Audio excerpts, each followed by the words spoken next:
আসসালামু আলাইকুম বন্ধুরা, সবাই কেমন আছেন? তো আশা করি আপনারা সকলে ভালো আছেন। আপনাদের দোয়ায় আলহামদুলিল্লাহ আমিও ভালো আছি।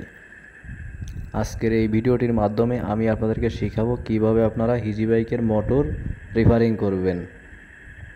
তো দেখতেই পাচ্ছেন আমি এই যে মোটরটার কাজ করতেছি, এই মোটরটার সমস্যা হচ্ছে গিয়ে মোটরের পাংখা ভেঙে যাওয়ার পরে মোটরটা অতিরিক্ত হিট হওয়ার কারণে মোটরের যে গ্রিজটা ছিল, গ্রিজটা পুরো কয়েলটার ভিতরে চলে যায়।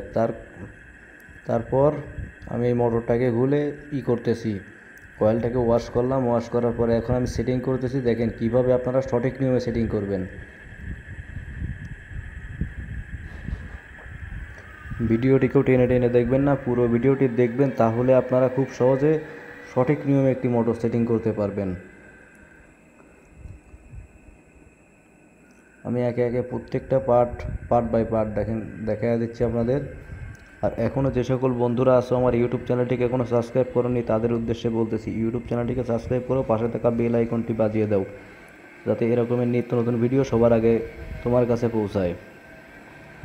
এবং পাশাপাশি ফেসবুক পেজ থেকে যারা যারা দেখতেছেন, ফেসবুক পেজটিকে ফলো দিবেন, একটি লাইক দিবেন, সবার আগে ভিডিওটি আপনার কাছে পৌঁছাবে। তো চলেন বন্ধুরা, আমরা একে একে কাজগুলো শুরু করে দিই। দেখেন বন্ধুরা, নাট ফাট টাইট দেওয়া চলছে, এক ধাচ্ছে। এই যে দেখতে পাচ্ছেন, এটা হচ্ছে কি আইসি, সেন্সর আইসি। এখন আমি আইসিটাকে সেটিং করতেছি।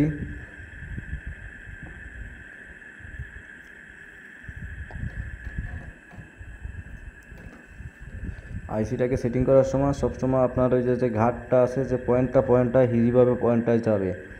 অনেকে আছেন যে আইসিটাকে সেটিং করার সময় মোটরের ম্যাগনেট আর হচ্ছে কি কয়েল দুটার এই ফাঁকে ফেলা দিয়ে টাইট দেন, যার কারণে এই মোটর মাঝে মাঝে জাম হয়ে যায়। ওইগুলো করা যাবে না, ক্লিয়ারভাবে কাজ করতে হবে। মোটরের কাজ করার সময় সবসময় মেমোরি ক্লিয়ার হয়ে কাজ করবেন, তাহলে মোটর ইনশাল্লাহ গাড়ির দাবড় বাড়বে, গতি বাড়বে। তো বন্ধুরা, আমার পেছনে যে নাটগুলো ছিল, নাটগুলো টাইট হয়ে গেছে। এখন আমার মোটরের পাংখাটাকে সেটিং করার পালা। দেখতেই পাচ্ছেন পাংখাটাকে আমি সেটিং করতেছি। যত কাজের নেটা হচ্ছে গিয়ে এই পাংখাখান ভাঙে গেলেই মনে করেন মোটর অতিরিক্ত হিট হবে।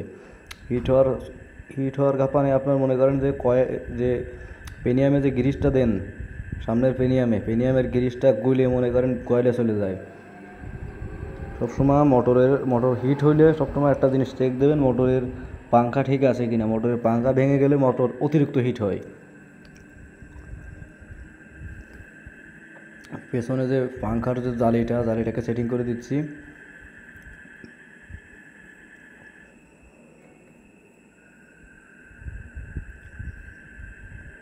অবশেষে পাংখার জালিটাকে সেটিং হয়ে গেছে। এখন আমার মোটরের যে মাথার যে পেনিয়াম সাইডটাকে সেটিং করার জন্য সর্বপ্রথম আমি মাথায় বিয়ারিংটা সেটিং করে নিচ্ছি। মোটরের যে এটা আছে,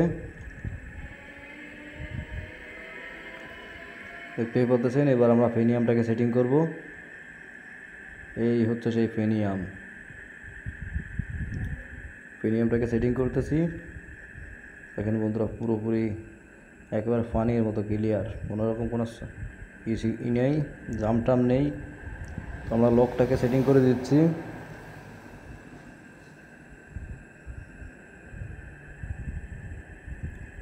এই হচ্ছে গিয়ে দাঁতটাকেও সেটিং করে দিলাম।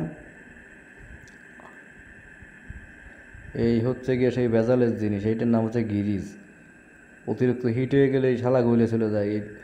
সবসময় একটা জিনিস মাথায় রাখবেন, গিরিজ দেওয়ার একটা নিয়ম আছে। এই যে A1 যে গিরিজটা পুরো গিরিজটা মোটরে ব্যবহার করবেন না, মোটরের অর্ধেক গিরিজ দেবেন আর অর্ধেক রেখে দেবেন, পরবর্তীতে দেবেন। কিন্তু একবারে পুরো গিরিজটা ধরে দিয়ে দেবেন না, তাহলে কিন্তু কয়েলে যাওয়ার সম্ভাবনা বেশি থাকে।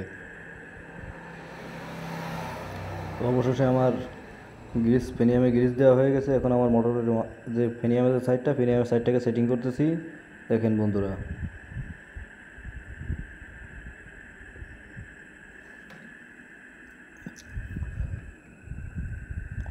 একে একে অবশেষে নাটগুলা প্রায় এলেঙ্কি দিয়ে কষা দিলি হয়ে যাবে।